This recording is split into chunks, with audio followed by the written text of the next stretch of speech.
हमारे देश में मॉडर्न एजुकेशन सिस्टम अंग्रेज लाए हमें गुलाम बनाने के लिए, पर आज़ादी के बाद हमने इसे बदला नहीं और आज हम पूरी दुनिया के नौकर हैं। बड़ी बड़ी एमएनसीज इंडिया आती हैं क्योंकि उन्हें यहाँ चीप लेबर मिलता है। हमारे देश के लोग बाहर जाके किसी और की टैक्सी तो चला लेते हैं, पर यहाँ भारत में रहकर कोई छोटा दुकान नहीं खोल सकते क्योंकि इसमें रिस्क है।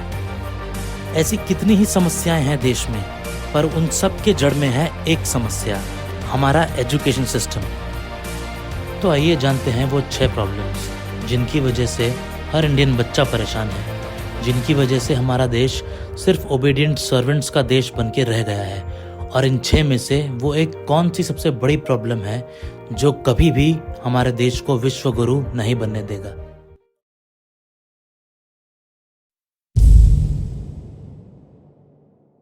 मार्क्स, ये एक ऐसा शब्द है जिसकी वजह से बच्चों की नींद उड़ जाती है।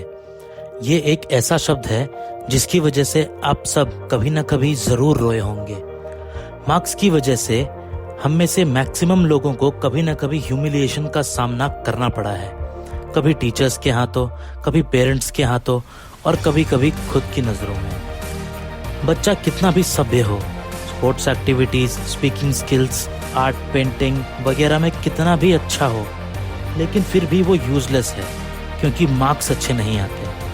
मार्क्स के बेसिस पे हर कोई ये बताने लगता है कि बच्चा लाइन में कितना पीछे है।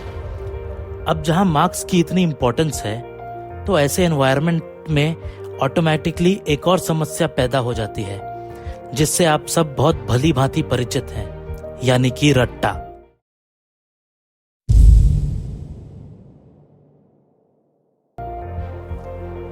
अभी अभी मैंने बोला कि इस प्रॉब्लम यानी रोट लर्निंग से आप सब भली भांति परिचित हैं। मेरे कहने का ये मतलब नहीं था कि हम सब रोट लर्निंग को एक प्रॉब्लम मानते हैं, बल्कि मेरे कहने का ये मतलब था कि हम सभी रट्टा मारते हैं, सिर्फ रट्टा, नथिंग एल्स। आइए 6 साल पुराना जी न्यूज़ का ये क्लिप देखें। एसोचैम के एक सर्वे के मुताबिक भारत में उच्च शिक्षा ग्रहण करने वाले 85% युवा किसी भी परिस्थिति में अपनी योग्यता सिद्ध नहीं कर सकते। सर्वे में 47% शिक्षित युवा रोजगार के लिए अयोग्य माने गए, जबकि 65% युवा क्लर्क का काम भी नहीं कर सकते और कॉलेज की पढ़ाई पूरी कर चुके 97% युवा अकाउंटिंग का काम सही तरीके से नहीं कर सकते। यहाँ तक कि देश के उच्च शिक्षित युवाओं में से 90% को काम चलाऊ अंग्रेजी भी नहीं आती। आंकड़ों में ये तमाम युवा पढ़े लिखे युवा कहलाए जाएंगे। ऐसे युवाओं को पढ़े लिखे युवाओं में गिना जाएगा, लेकिन ऐसी पढ़ाई का क्या फायदा जिसमें कोई गुणवत्ता ना हो और जिसके आधार पर आपको कोई नौकरी ना मिल सके। ये आंकड़े 6 से 7 साल पुराने हैं, लेकिन हालात आज भी वही हैं। आप एक बार अपने आप से पूछिए कि आपने अपने स्कूल और कॉलेज लाइफ में किस तरह पढ़ाई की थी। बुक्स को जब भी खोला तो क्या समझने के लिए खोला या सिर्फ एग्जाम से एक दिन पहले रटने के लिए। रोट लर्निंग एक प्रॉब्लम है, ये हम सब जानते हैं, और आज से नहीं पिछले कई सालों से। पर हम में से कितने लोग ऐसे हैं जिन्होंने ये डिसाइड किया हो कि हम रट्टा नहीं मारेंगे, चाहे मार्क्स कितने भी कम आए। हम जब भी किताब खोलेंगे तो समझने के लिए खोलेंगे, ना कि एग्जाम्स के लिए। और चलो एक बार के लिए मान भी लेते हैं कि रोट लर्निंग अच्छी चीज़ें हैं, लेकिन फिर भी रटते तो हम वही टॉपिक्स हैं ना जो प्रैक्टिकल लाइफ में इररिलेवेंट हैं, जिसका रोज़मर्रा के जीवन में कोई यूज़ नहीं। हम में से कितने लोगों को एक्सेल के इम्पोर्टेंट फॉर्मूला रटाए गए, कितने लोगों को पर्सनल फाइनेंस, इन्वेस्टमेंट के बेसिक टर्मिनोलॉजीज को रटाया गया। बहुत कम या शायद किसी को नहीं।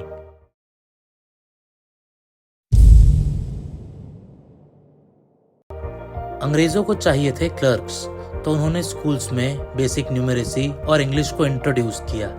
पर आज के टाइम में हमें चाहिए टेक्नोलॉजिकली साउंड माइंड्स।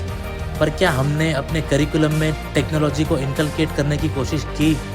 नहीं ना।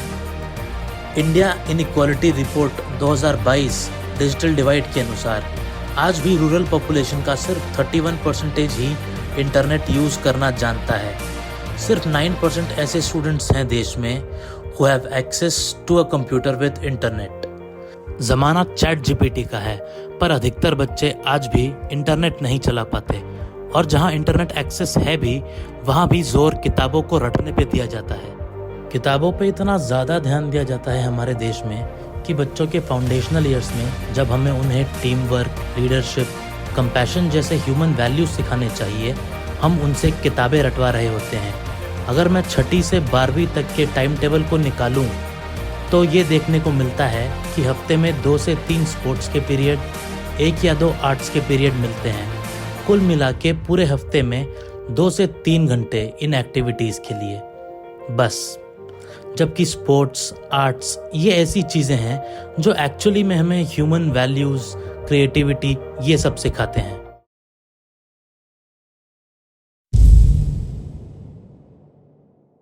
एक बात बताऊं, अगर आप किसी की क्रिएटिविटी को मारना चाहते हो तो सबसे आसान तरीका है उसकी गलतियों पे उसे पेनलाइज करना शुरू कर दो, और यही किया है एजुकेशन सिस्टम ने हमारे साथ। भारत की एक प्राचीन व्यवस्था थी गुरुकुल शिक्षा व्यवस्था, जहां शिक्षक पेड़ के नीचे बैठ के बच्चों को शिक्षा देता था, वो भी वाद विवाद के जरिए।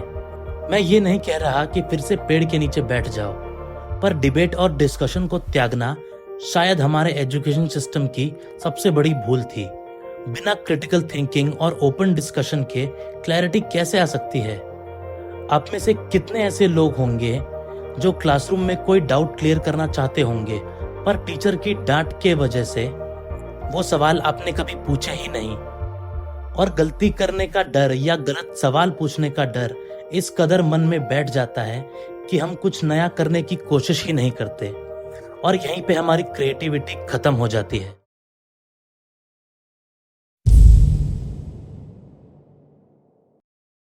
अब अगर इतना कुछ झेलने के बाद भी कोई बच्चा किसी तरह अपनी क्रिएटिविटी को जिंदा रख भी लेता है, तो उसे ये बताने वाला कोई नहीं कि आगे करना क्या है। करियर ऑप्शंस के नाम पर घरों में, स्कूल्स में बस वही 5 से 6 ऑप्शंस जो आप सब जानते होंगे, सिर्फ उनके बारे में ही बताया जाता है।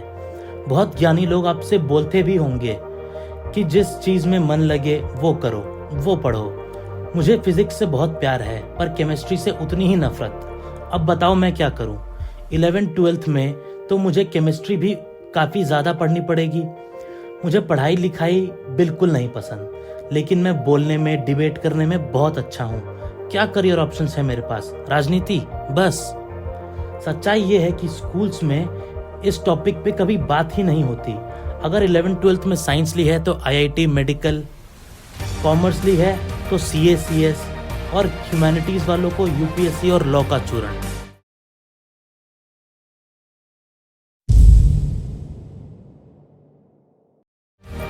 अगर आप मुझसे पूछोगे कि कौन सी वो एक प्रॉब्लम है जो सबसे ज़्यादा डिसहार्टनिंग है, और अगर इसको फिक्स कर दिया तो शायद बाकी सभी प्रॉब्लम्स अपने आप ठीक होने लगेंगी, तो मैं इस एक प्रॉब्लम का नाम लूँगा। लेकिन इस प्रॉब्लम को जानने और समझने के लिए बने रहिए मेरे इस चैनल के साथ, जिसका नाम है कहानी।